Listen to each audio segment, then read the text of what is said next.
Hello friends, so today in this video we will discuss about the survey of British policies in India.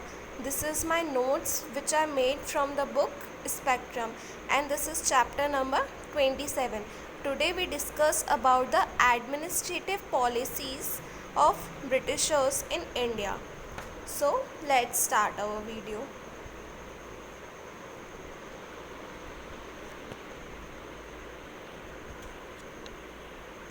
सबसे पहले हम देखें administrative policies में, तो जो हम 1857 के पहले की बात करें, कब के 1857 के पहले की, तो जो ब्रिटिशर्स थे वो टू मॉडर्नाइज इंडिया, वो इंडिया को मॉडर्नाइज करने की कोशिश कर रहे थे।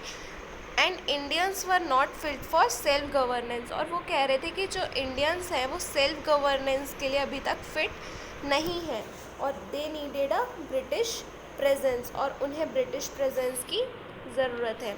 नेक्स्ट हम देखें कि जो एडमिनिस्ट्रेटिव पॉलिसीज़ के अंदर एक पॉलिसी आई which is divide and rule. ये जो डिवाइड एंड रूल की पॉलिसी आई ये थी to avoid united mass action. जैसे कि हमने देखा कि 1857 में तो सब साथ में मिलके एक मास एक्शन किया सबने, तो उसको अवॉइड करने के लिए डिवाइड एंड रूल की पॉलिसी आई। Practice a naked policy divide and rule, इसे हम एक नेक्ड पॉलिसी भी कहते हैं, जिसमें क्या करते थे ब्रिटिशर्स के प्रिंसेस को अगेंस्ट में कर देते थे स्टेट्स पीपल को, जो राजा थे उनको खुद की जनता के खिलाफ कर देते थे, रीजन को अगेंस्ट कर देते थे रीजन के, प्रोविंस को अगेंस्ट करते थे प्रोविंस के, caste against caste and Hindus against Muslims. तो ये सब करते थे एडमिनिस्ट्रेटिव पॉलिसीज़ के अंदर ब्रिटिशर्स। नेक्स्ट हम देखें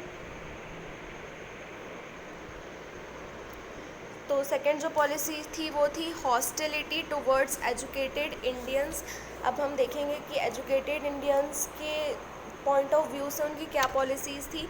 तो हम देखें जो मिडिल क्लास नेशनलिस्ट थे वो एनालाइज कर चुके थे कि जो ब्रिटिशर्स हैं वो हमें एक्सप्लॉइट करने की कोशिश कर रहे हैं, उनका जो कॉलोनियल कैरेक्टर है वो सबको समझ में आने लगा था।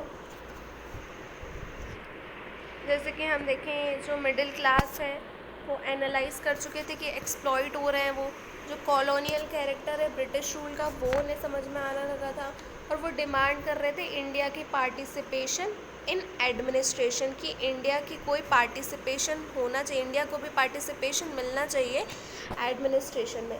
थर्ड हम देखें कि उनका क्या एटीट्यूड था टुवर्ड्स द जमींदार की हम बात करें तो British looked for alliances. Now पहले क्या देखा था हमने कि जो ब्रिटिशर्स थे वो क्या करते थे, ज़मींदार्स की ज़मीन ले लेते थे, और अगर वो लोन्स पे नहीं कर पाते थे, हाई इंटरेस्ट रेट्स उन्हें देते थे, और तो उनकी ज़मीन ले लेते थे।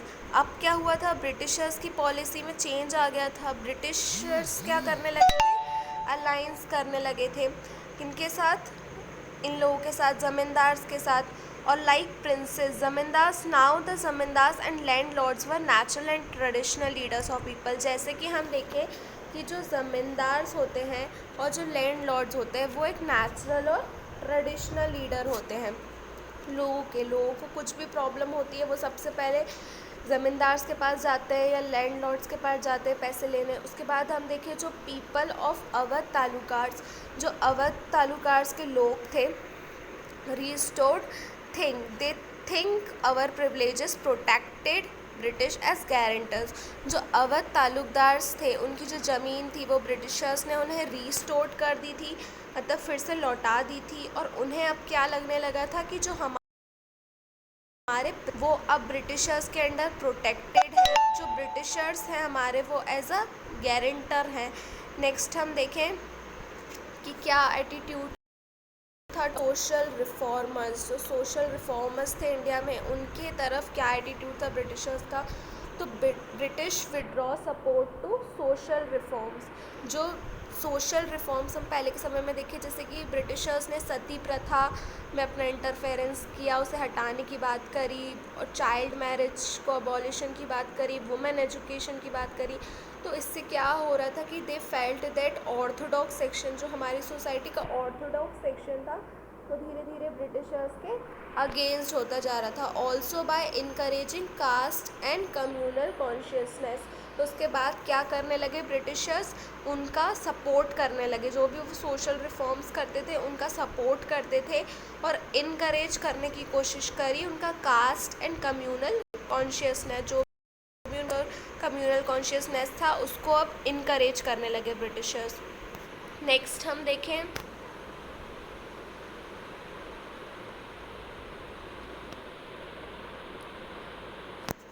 हम देखें कि इनका क्या पॉइंट ऑफ व्यू था।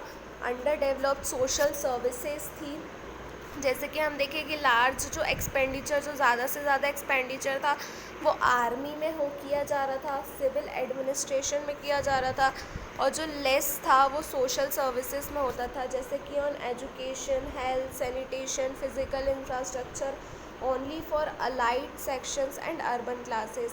पहले तो ये सब चीज़ें उन्हें नहीं दी जाती थी सोशल सर्विसेज, और अगर ये सब सोशल सर्विसेज थी भी तो only for the allied sections के लिए थी, और जो अर्बन एरियाज़ में लोग रहते थे सिर्फ उन्हीं के लिए ये थी।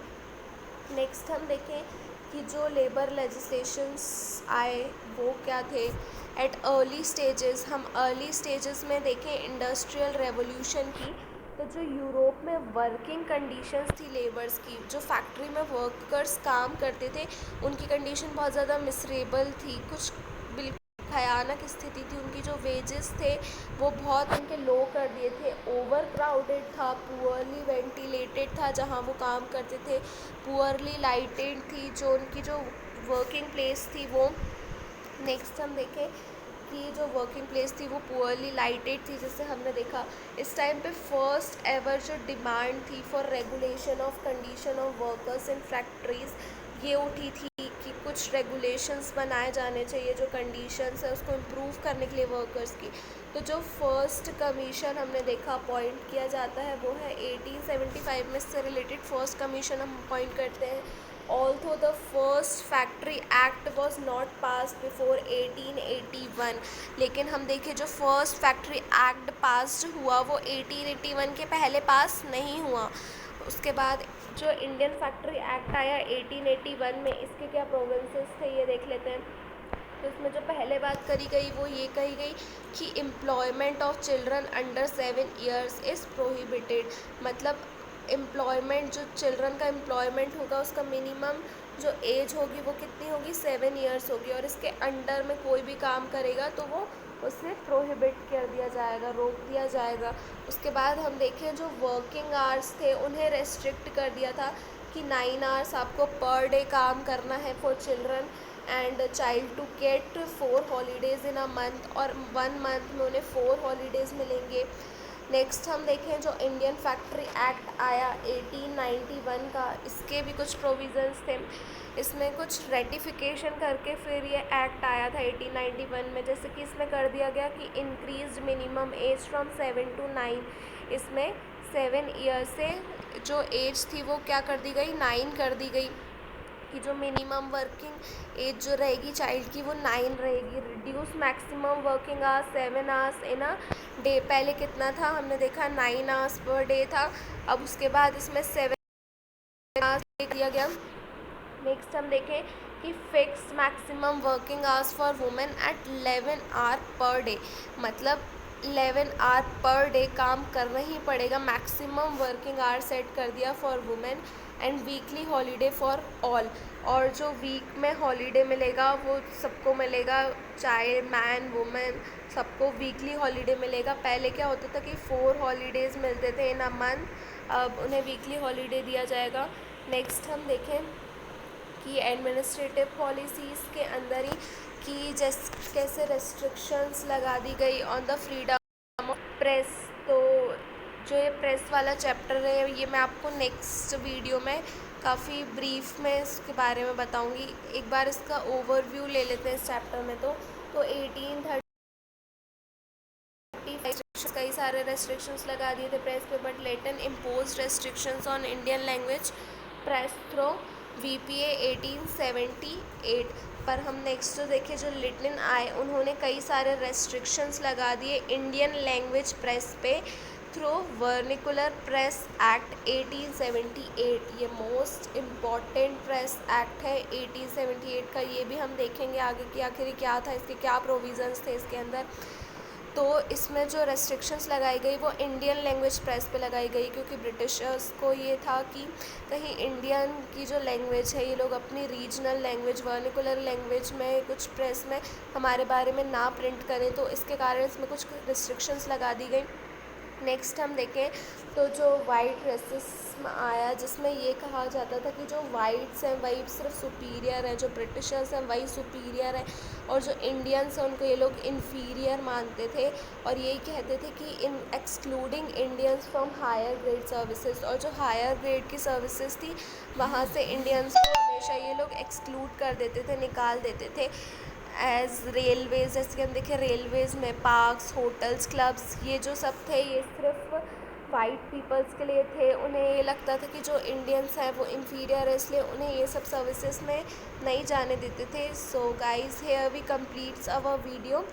In our next lecture, we discuss about the British social and cultural policies in India, British foreign policies in India, and the British policies towards princely states.